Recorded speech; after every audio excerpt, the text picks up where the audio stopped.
যেসব পন্থায় উপার্জিত টাকা ইসলামে হারাম। সমাজে হারাম টাকা বলে একটি পরিভাষা প্রচলিত আছে, যার মানে হল মহান আল্লাহ কর্তৃক নিষিদ্ধ কোনো পন্থায় উপার্জিত টাকা। নিম্নে টাকা উপার্জনের এমন কিছু পন্থা তুলে ধরা হল, যেসব পন্থায় টাকা উপার্জন করলে তা হারাম টাকা বলে বিবেচিত হয়। ১. আত্মসাৎকৃত টাকা। মহান আল্লাহ কারো সম্পদ আত্মসাৎ করা নিষিদ্ধ করেছেন। যদি কারো উপার্জিত টাকা আত্মসাতের মাধ্যমে হয়, তাহলে সেটা হারাম টাকা। পবিত্র কোরআনে ইরশাদ হয়েছে, আর যে খিয়ানত করবে, কিয়ামতের দিন উপস্থিত হবে তা নিয়ে যা সে খিয়ানত করেছে। অতঃপর প্রত্যেক ব্যক্তিকে পুরোপুরি দেওয়া হবে যা সে উপার্জন করেছে, এবং তাদের জুলুম করা হবে না। সূরা আলে ইমরান আয়াত ১৬১। ২. অন্যায়ভাবে কারো টাকা হস্তগত করা। অনেকে আইনের ফাঁকে ফেলে অন্যের সম্পদ হাতিয়ে নেয়। কেউ আবার ছয়নয় বুঝিয়ে অন্যের সম্পদ হস্তগত করে। আল্লাহর আইনে এগুলো নিষিদ্ধ। ইরশাদ হয়েছে, তোমরা নিজেদের পরস্পরের অর্থসম্পদ অন্যায় অবৈধভাবে ভক্ষণ করো না। আর জেনে বুঝে অপরাধমূলক পন্থায় অপরের সম্পদের কিছু অংশ ভক্ষণ করার উদ্দেশ্যে তা শাসকদের কাছে উপস্থাপন করো না। সূরা বাকারা আয়াত ১৮৮। ৩. ঘুষের টাকা। আব্দুল্লাহ ইবনে আস রাদিয়াল্লাহু আনহু থেকে বর্ণিত, মহানবী সাল্লাল্লাহু আলাইহি ওয়াসাল্লাম ঘুষদাতা ও ঘুষগ্রহীতাকে অভিসম্পাত করেছেন। আবু দাউদ হাদিস ৩৫৮০। ৪. সুদের টাকা। অর্থ উপার্জনের এই পদ্ধতিকে মহান আল্লাহ স্পষ্টভাবে হারাম ঘোষণা করেছেন। পবিত্র কোরআনে ইরশাদ হয়েছে, আর আল্লাহ ব্যবসাকে হালাল করেছেন এবং সুদকে হারাম করেছেন। সূরা বাকারা আয়াত ২৭৫। ৫. চুরি ডাকাতির টাকা।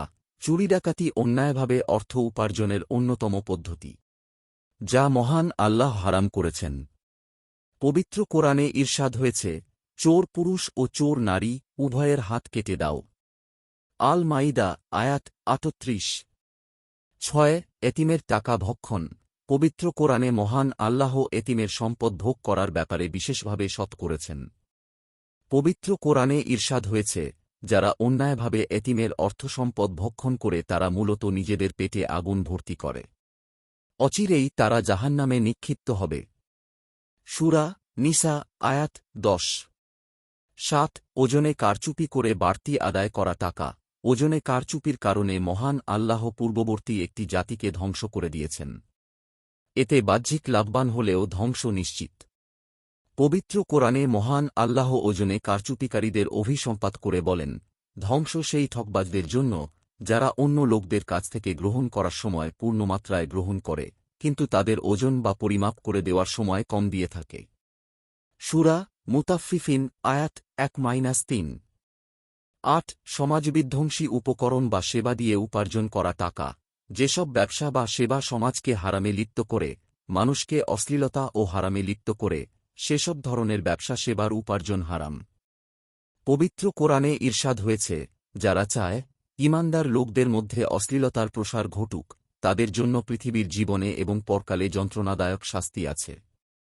সূরা নূর আয়াত ১৯।